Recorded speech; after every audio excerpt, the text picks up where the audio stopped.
Potpisan ugovor za izgradnju Niške željezničke obilaznice. Danas sam potpisala ugovor sa izvođačima radova na izgradnji Niške željezničke obilaznice.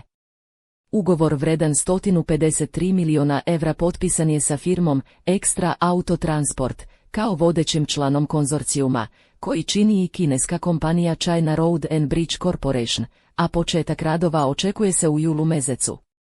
Izgradnja željezničke obilaznice oko Niša, duga 22 km, dio je projekta modernizacije i rekonstrukcije pruge Niš-Dimitrovgrad. Planom je predviđena izgradnja obilazne pruge od stanice Niš-Ranžirna do stanice Sičevo, u koridoru sa autoputem Niš-Dimitrovgrad i bit će osposobljena za brzinu vozova do 120 km/h. Građani Niša su na izgradnju željezničke obilaznice čekali nekoliko decenija, a zahvaljujući predsjedniku Srbije Aleksandru Vučiću i vladi Srbije stvoreni su uslovi da ovaj projekat od značaja za čitavu Srbiju konačno bude uspešno realizovan. Izgradnjom željezničke obilaznice oko Niša biće rešeno pitanje Niškog željezničkog čvora, vozovi više neće prolaziti kroz centar grada, a bezbednost saobraćaja biće podignuta na viši nivo.